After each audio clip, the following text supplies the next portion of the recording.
Canada and India are locked in a growing diplomatic row over the killing of a Sikh activist. The two countries have expelled diplomats after Canada's Prime Minister Justin Trudeau accused Indian government agents of involvement in the death of Hardeep Singh Nijjar. The Canadian citizen was gunned down outside a cultural centre in British Columbia in June. Nijjar was a prominent campaigner for the creation of a Sikh state independent from India. Delhi has rejected Canada's suggestion of involvement in his death as absurd and accused Canada of sheltering terrorists. On Monday, Trudeau told Canada's Parliament there were credible allegations linking Indian agents to the murder. Here's some of what he had to say. Any involvement of a foreign government in the killing of a Canadian citizen on Canadian soil is an unacceptable violation of our sovereignty. It is contrary to the fundamental rules by which free, open, and democratic societies conduct themselves. As you would expect, we've been working closely and coordinating with our allies on this very serious matter. Canadian Prime Minister Justin Trudeau speaking to Parliament. Well, with me in the studio is Biresh Banerjee from DW News Asia. Were you surprised that these accusations were so public? On one level, Ben, yes, because the leader of a country accusing another country, the biggest democracy on the planet, of essentially targeted killings is surprising. But on another level, not, given the state of bilateral ties between India and Canada, which have really been going south since 2020, potentially, when the farmers' protests in India began, to which Justin Trudeau was seen as extending support because he said that Canada will always protect the freedom to protest, and that did not go down well in India. And after that, you've had a series of protests by Khalistan supporting Sikhs in Canada, which India has seen as anti-India activities, and India has accused Canada of not doing enough to rein in. So bilateral ties are really at a nadir, and that soundbite was essentially an expression of that. The Indian Ministry of External Affairs has accused Canada of sheltering terrorists. Give us a bit more background. The terrorists that they are referring to are what they call Khalistani terrorists. The word Khalistan here is important because it refers to a movement that was active in India in the 80s and the early 90s for the creation of a separate Sikh homeland in India. It was a very violent terrorist movement that led to even the killing of the assassination of India's Prime Minister, Indira Gandhi. So that is taken very seriously in India. A lot of the people who seem to be associated with this movement sought asylum and became Canadian citizens. So therefore, India sees Canada as essentially sheltering terrorists on its territory. So that is really the point of contention between both countries. And for people watching the news, I mean, Russia often makes headlines accused of killing opponents abroad, but India? I mean, that is what's so surprising about this, because these accusations essentially put India in the same league of countries like North Korea and Russia, which is why it is so big. But I think this is, the first time in my memory in which India has really been accused of doing something like that, because you don't really hear very often of targeted Indian intelligence operations indulging in assassination abroad. What role does India's Prime Minister, Narendra Modi, play in all of this? A very important role, Ben, because if you look at the Ministry of External Affairs statement, it talks about not supporting anti-India activities. And Narendra Modi has basically billed himself as a strongman, Hindu nationalist leader who defends India's interests against anti-India activities. And the Khalistan movement is seen as a movement like that. So the rest of the country, I think, moving forward, will generally see Narendra Modi as somebody who was trying to defend India against the Khalistan terrorist movement, which is based in Canada. That's what the Indians would say. And that is something that is significant months leading into a general election next year. Finally, where do you see this all going?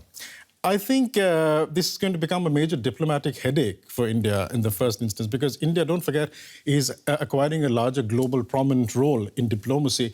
So with a G7, the leader of a G7 nation accusing the largest democracy of a target assassination, and then Justin Trudeau taking this up, and he's already done this with Joe Biden and Rishi Sunak, makes it difficult for India's Western allies and partners to be on the side of a regime that indulges in targeted assassinations. This is going to be a diplomatic headache for India, and India is going to have to tread these waters very carefully. Biresh Banerjee, intriguing stuff. Thank you very much for coming in today. And we're joined by Luis Lopez, a journalist in Vancouver. which is the region where the murder of the Sikh activist took place. It's a pretty drastic step for Canada to raise accusations of murder against India in public. Why is the Prime Minister doing that? That's right. Reaction has been pouring after these bombshell allegations by Justin Trudeau. On the day Parliament returned here in Canada on Monday, a significant political signal to India and the international community.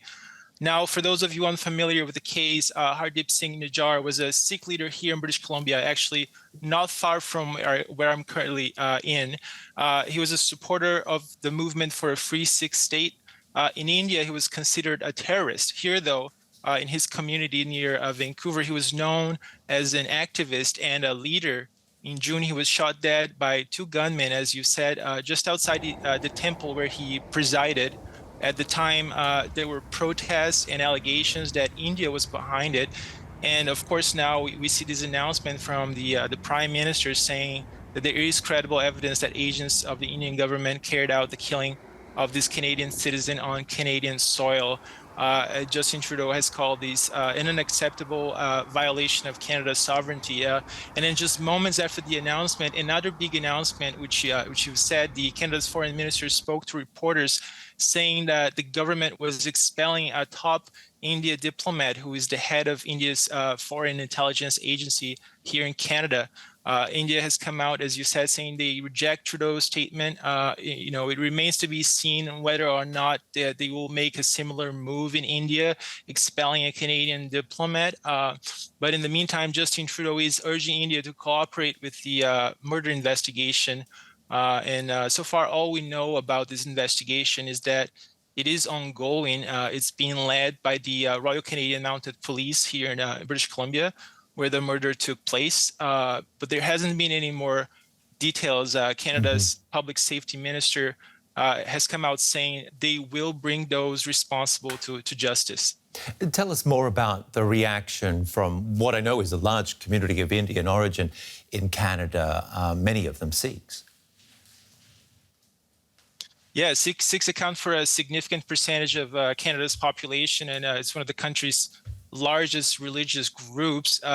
And we're hearing from Nijjar's family, actually. His son spoke to Canadian media just steps from where his father was killed. He said he had a sense of relief when the news came out, and that it was just a matter of time until India's involvement became public. And the World Sikh Organization in Ottawa also released a statement today. They said the announcement by Prime Minister Justin Trudeau today is what Sikhs in Canada have known for decades, that they say India actively targets them in this country and in other countries. And we're also hearing from the community today saying that there are rallies planned for as early as next week in front of Indian consulates across Canada. Okay, and we're also hearing that there's been another senior diplomat expelled. We'll have more on that, of course. Thanks for the interesting update. Luis Lopez there, a journalist in Vancouver.